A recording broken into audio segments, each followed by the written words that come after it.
Ready. Topic is going on conjunction. और कल हमने इसका बेसिक पार्ट पढ़ लिया था, फाउंडेशन पढ़ लिया, तो आज की क्लास में कवर करेंगे यूजेस। कंजंक्शन के क्या क्या यूजेस हैं आज हम आज की क्लास में पूरा, ठीक है, इसको कंप्लीट करेंगे। अगर पहले पॉइंट की बात कर रहे हैं बेटा, बोथ के साथ क्या लगाना है हमें, एंड का प्रयोग करना है, एस का प्रयोग नहीं करना है, क्योंकि बोथ का मतलब क्या होता है, दो, ठीक है ना। और दोनों को किससे कनेक्ट करेगा, एंड से कनेक्ट करेगा, तो बोथ के साथ एंड लगाएंगे, एज वेल एज नहीं लगाएंगे। जैसे कि अगर मैंने अब एक एग्जांपल लिखा, बोथ राम एंड श्याम, ठीक है ना, is my are my friend, ठीक है ना, माई फ्रेंड। तो आपने देखा बोथ के साथ क्या लगाया है, उसने एंड लगाया है। तो आपको यहाँ पर एज वेल एज लिख के भी दे सकता है, एज लिख के दे देगा, तो कुछ भी लिख के दे देगा, तो आपको उसको सही करना है, ठीक है। तो बोथ के साथ एंड लगाया है, तो इसका मतलब बात मेरी पूरी तरीके से सही है।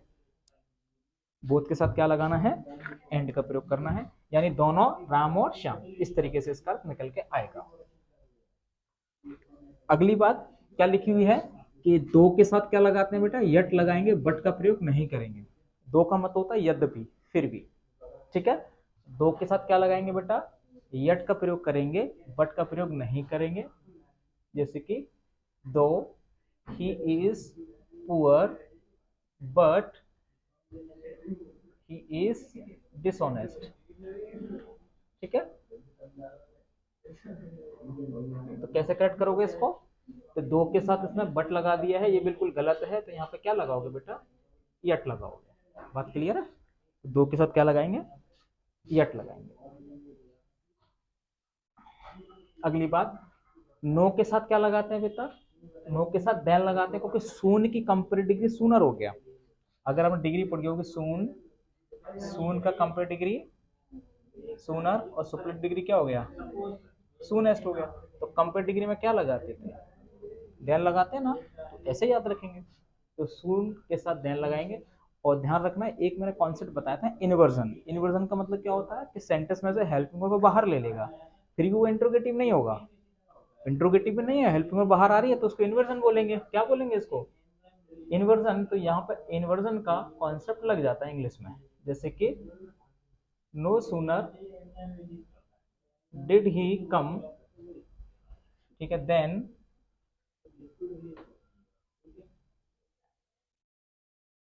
No sooner did he come then my father called me, ठीक है।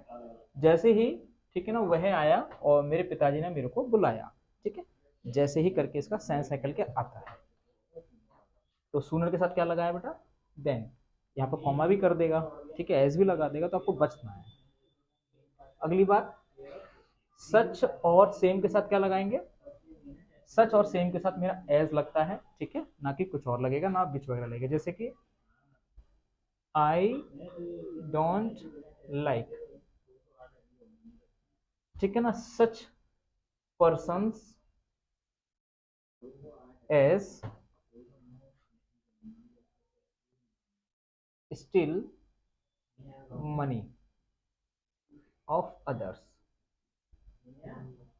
तो सच के साथ क्या लगाया बेटा, एज लगाया है, सेंटेंस पूरा सही माना जाएगा, ठीक है। तो यहाँ पे आपको विच कर देगा, मैंने कई स्लाइड में देखा है, तो वहां पे आपको विच करके दे देगा, तो आपको बचना है। विच के साथ और भी दे देगा, लेकिन बस आपको ये देखना कि पेयरिंग केवल किसके साथ बनानी है, एस के साथ इसको पेयर बनाना है, ठीक है।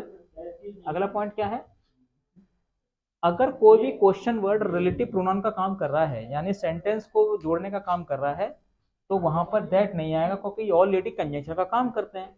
तो डायरेक्ट इनडायरेक्ट में मैंने आपको एक बात बताई थी, जब इंट्रोगेटिव सेंटेंस के इनडायरेक्ट बनाते थे तो क्वेश्चन वर्ड भी जोड़ने का काम करते थे, तो क्या उसमें दैट भी लगाते थे क्या, नहीं लगाते थे। ये वही पॉइंट है कि क्वेश्चन वर्ड के साथ कंजंक्शन के लिए आप दैट नहीं लगाओगे। ये वाली बात उसने यहाँ पर रिपीट कर दी है।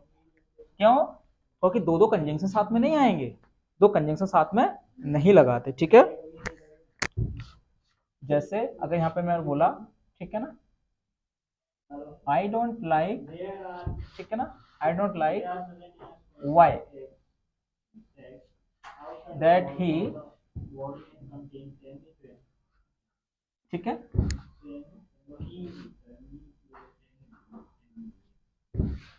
स्टे हेयर, एक सेंटेंस मैंने लिखा, ठीक है, या फिर लिखो आई डोंट नो, अब सही है, ठीक है, मुझे नहीं मालूम why that he does not stay here, कि वो यहाँ क्यों नहीं रुकता है। तो वाई यहाँ पर कंजंक्शन का काम कर रहा है और उसे जोड़ने के दैट भी लगा, तो ये बिल्कुल गलत है। तो जब भी क्वेश्चन वर्ड बीच में आएगा, क्योंकि वो स्वयं जोड़ने का काम करता है, तो आप दूसरे जोड़ने वाला कंजंक्शन ना लगाएं, दूसरा कंजंक्शन ना लगाएं, इससे आपको बचना है, ठीक है, सादा सी बात है ये। अगले शब्द लिखे हैं अनलेस या अनटिल। अनलेस और अनटिल ये दोनों ही नेगेटिव वर्ड हैं। जब जब ये यूज में आएंगे तो आपको नॉट नहीं लगाना है, नॉट से बचना है, क्योंकि जो शब्द ऑलरेडी नेगेटिव का काम कर रहे हैं तो दूसरा नॉट लगा करके आप जरूरत से ज्यादा सेंटेंस को नेगेटिव बना रहे हैं, और जरूरत से ज्यादा हमेशा नकारात्मक चीज हो जाती है।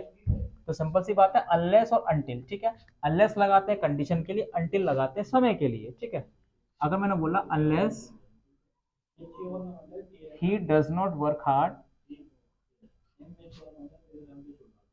does not work hard, he will not succeed, ठीक है बेटा। तो क्या गलती है, अनलेस के साथ इस सेंटेंस में क्या लगाया उसने, नॉट लगाया है, तो इसको हटाएंगे, क्या लगाएंगे, अनलेस ही वर्क्स हार्ड, जब तक वो मेहनत नहीं करेगा, क्योंकि नहीं का सेंस ऑलरेडी आ रहा है।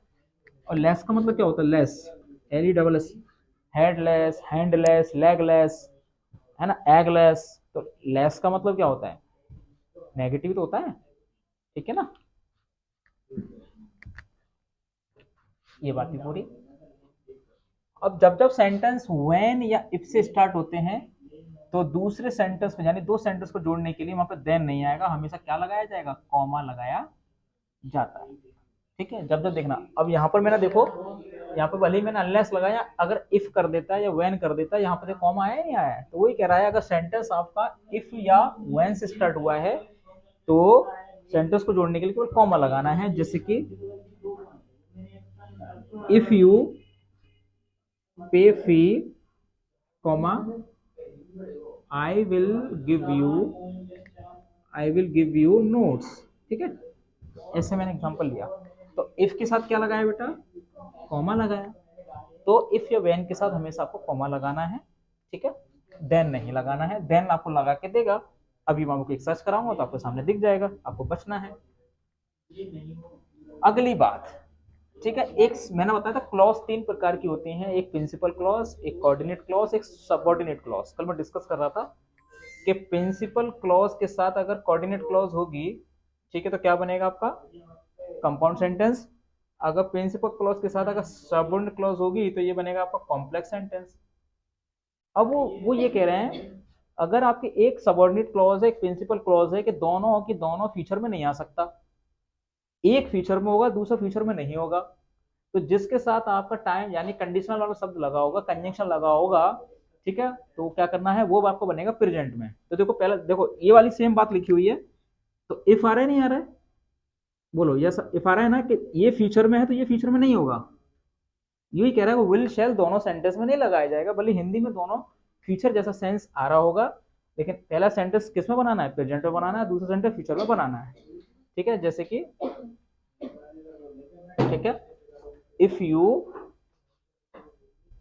बाय दिस बुक, ठीक है, यू विल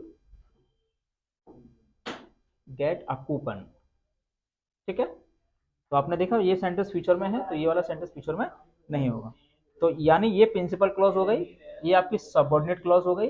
तो प्रिंसिपल क्लॉज और सबऑर्डिनेट क्लॉज दोनों फीचर में नहीं होंगी, दोनों सेंटेंसों को आप फीचर में नहीं बनाओगे, ये वाली बात कह रहा है।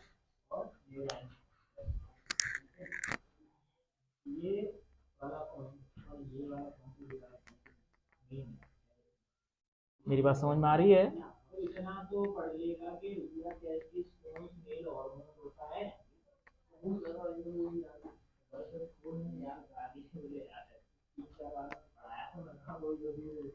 अगली बात, LEST लेस्ट, लेस्ट का मतलब होता कहीं ऐसा ना हो, तो इसके साथ हमेशा दूसरा सेंटेंस में क्या आएगा, शुड आएगा। कहीं ऐसा ना हो, इसका सेंस होता है, तो लेस्ट की जोड़ी किसके साथ चलेगी, शुड के साथ चलेगी, जैसे कि वॉक केयरफुली लेस्ट, कहीं ऐसा ना हो, ध्यान से चलिए कहीं ऐसा ना हो, ठीक है ना, यू में फॉल, कि तुम गिर जाओ, तो क्या गलत है, तो मे लगा दिए, मे मॉडल नहीं आएगी तो क्या लगाया जाएगा, शुड लगाया जाएगा, शुड लगाया जाएगा। बहुत प्यारा सा सेंटेंस आता है, LEST लेस लगाएगा, वो मॉडल आपको दूसरी करके दे देगा, ठीक है, हल्का सा ध्यान तो रखना पड़ेगा, ठीक है, सेंटेंस को प्रैक्टिस कर लो, वो ऑलरेडी अनकॉन्शियस माइंड में सेट हो जाएगा। ये हो गया। ये शब्द लिखे हैं regard, describe, represent, mention, define, treat, इनके सब क्या आएगा, एज लगाया जाएगा। ये वाले वर्ड्स मैंने वर्ब में लिखी थी, कुछ वर्ब ऐसी होती हैं जिनके बाद एज लगाया जाएगा, तो ये पॉइंट वही है, तो एज यहाँ पर कंजंक्शन ही तो है, जैसे कि अगर मैं यहाँ लिखें he treated me as his brother, कैसे ट्रीट करता है मुझे, वो भाई की तरह ट्रीट करता है, तो एज लगाएंगे। जबकि इनके साथ कुछ नहीं आएगा, इनके साथ एज मत लगा देना। कौन कौन से हैं, नेम, कॉल, थिंक, कंसीडर, ठीक है, जैसे कि he called me a doctor, वो मुझे क्या कह के बुलाता है, डॉक्टर कह के बुलाता है, तो कॉल के बाद आगे नहीं आ गया कॉल, तो यहां पर कुछ मत लगा देना, इनके साथ एज मत लगा देना, ठीक है। अगली बात, अगर सेंटेंस एज इफ या एज दो से शुरू हो रहा है, एज इफ या एज दो का मतलब होता है मानो की, क्या मतलब होता है बेटा, मानो की, यानी ये मैनर का काम करता है, जो काम के करने का तरीका दूसरे की तरह लेता है, यानी काम करने का ढंग अपना नहीं है, जो ढंग को दूसरे की तरह अपना लेता है, इसका मतलब उसकी ओरिजिनल फॉर्म नहीं है, और जब दूसरी तरह बिहेव कर रहा है तो फिर क्या करेंगे, तो वहां पर हम लगाते हैं आपकी इमेजिनरी कंडीशन। इमेजिनरी कंडीशन के लिए क्या करते हैं, हम हमेशा वर का प्रयोग करते हैं, किसका प्रयोग करते हैं, वर। वैसे आई के साथ क्या लगाते हैं, वॉज लगाते हैं पास्ट में, लेकिन जानबूझ के हम वहां वर लगाते हैं, वर इसलिए लगाते हैं जिससे वो सेंटेंस वहां पर थोड़ा गलत हो जाए, इमेजिनरी के लिए, काल्पनिक घटना दिखाने के लिए वहां पर वर लगाते हैं, जैसे कि, ठीक है, ही टॉक्स एज इफ, वह ऐसे बातें करता है मानो की, एज इफ ही वर आ रणवीर कपूर, ही वर रणवीर कपूर, जैसे कि वो अपने आप को रणवीर कपूर समझता है, तो एज इफ क्यों लगाया है, एज इफ के वर्ग क्यों लगाया है, क्योंकि ये चीज हकीकत नहीं है, ये चीज दूसरे से ली गई है, रियल नहीं है, रियल नहीं होती है तो फिर हम क्या करते हैं, सिंगल शब्द के साथ भी वर लगाते हैं, ये दिखाने के लिए भाई ये चीज सही नहीं है तो उसको गलत कर दो ग्रामेटिकली, ऐसा दिमाग में रखिए इस बात को। ये बात भी कंप्लीट हो गई। सपोज और इफ, सपोज का मतलब भी होता है मानो की, इफ का मतलब भी होता है मानो की, तो इन दोनों शब्दों को कभी साथ साथ नहीं लगाना है, क्योंकि दोनों शब्दों का मतलब एक ही होता है, सपोज का मतलब मानो और इफ का मतलब मानो, तो सपोज इफ का, जैसे कि सपोज मानो, if you come here, okay, I will not give my book, ठीक है, मानो या यदि, ठीक है, तुम यहाँ आए तो मैं तो अपनी किताब नहीं दूंगा, तो यहाँ पर दोनों में से कोई एक लगाया जाएगा, या तो सपोज को काट दो या इफ को काट दो, दोनों साथ साथ मतलब नहीं लगाइएगा, ठीक है, पाप हो जाएगा। अगर कह रहा है सेंटेंस की शुरुआत एज से हो रही है तो वहां पर क्या नहीं करना है आपको, वहां पर सो नहीं लगाना है, ठीक है ना, जैसे कि एज मान, क्योंकि as I am weak, comma I can not drive, और मैं गाड़ी नहीं चला सकता क्योंकि मैं कमजोर हूं इसलिए मैं गाड़ी नहीं चला सकता, तो यहाँ पर सो लगाने की कोशिश करेगा, लेकिन एक जगह सो लगाता है, जैसे कि कभी आपने सुना हो एज यू सो, ठीक है ना, as you sow shall you, जैसे तुम बोगे वैसे तुम पाओगे, तो एज के साथ सो लगाया है कुछ कहावत में कुछ जगहों पर, लेकिन ये चीज करती है एम्फेसाइज का काम, जब आप किसी चीज पे एम्फेसाइज करते हो, जोर डाल के कोई बात बोलते हो, तब एज के साथ सो आ सकता है, लेकिन नॉर्मल बातों में नहीं आएगा, ये चीज भी रखना। फिर तुम किसी दिन मेरे प्राण पियो कि सर जी आपने तो बताया था कि सो नहीं लगाना है, ठीक है, तो वो चीज अलग है। एक चीज और, सिंस अगर कंजंक्शन का काम कर रहा है, जैसे कि सिंस तो वैसे आप जानते हैं कि एडवर्ब होता है, लेकिन ये कंजंक्शन का काम कर रहा है, सेंटेंस के बीच में आ गया, तो सेंटेंस के बीच में आ जाएगा तो पहले क्या करेंगे, पहले वाला सेंटेंस बनता है प्रेजेंट परफेक्ट से और दूसरा सेंटेंस बनता है पास्ट इनडेफिनेट से। कंजंक्शन और एडवर्ब ध्यान रखना, जो आप present perfect continuous, past perfect continuous और फ्यूचर परफेक्ट कंटिन्यूअस में सिंस और फॉर लगाते हो तो वहां पे वो एडवर्ब है, एडवर्ब ऑफ टाइम। क्या है वो?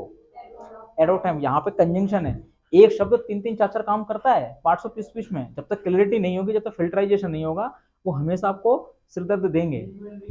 तो यहाँ पे जैसे कि 5 years, ठीक है, 5 years हैव पास्ड सिंस, तब से 5 years have pass since you came here. फिर 5 साल बीत गए हैं जब से तुम यहाँ आए हो। तो यहाँ पर सिंस किसका काम कर रहा है? कंजंक्शन का काम कर रहा है। जब कंजंक्शन करेगा तो पहला सेंटेंस बनेगा प्रेजेंट परफेक्ट से और दूसरा सेंटेंस बनेगा पास्ट इंडेफिनिट से। मुझे तो अच्छा लग रहा है, तुम लोगों को तो अच्छा नहीं लग रहा होगा बिल्कुल। ठीक है, तीनों ही शब्द बिकॉज, एज, सिंस, ये तीनों ही अर्थ देते हैं रीजन। रीजन का मतलब क्योंकि। हिंदी क्या निकल के आती? क्योंकि। लेकिन याद ये रखना है, बिकॉज क्या करेगा? जब हमेशा बीच में आता है, किस में आएगा बेटा? ये बीच में आता है, और ये दोनों हमेशा शुरू में आएंगे। कहाँ आते हैं? शुरू में आएंगे। ठीक है, बिकॉज जैसे कि he could not by that house because it was too costly, क्योंकि वो बहुत महंगा था। तो बिकॉज कहाँ आया है? बीच में आया है ना, बिकॉज बीच में आएगा। ठीक है, अगर मैं लगा तो एज, ठीक है ना, that house was too costly, com आएगा फिर कॉस्टली। ठीक है, आई कुड नॉट बाय, इसलिए मुझे नहीं खरीद सका। तो एस का मतलब क्यों? क्योंकि वो घर कैसा था? कॉस्टली था, इसलिए मैं उसे नहीं खरीद सका। सिंस से बना लो, since that house was too costly, comma I couldn't buy, इसलिए मैं नहीं खरीद सका। ठीक है, तो ये थे आपके, ठीक है ना, कंजंक्शन के सारे मेन पॉइंट्स जो मैंने डिस्क्राइब करा दिए हैं।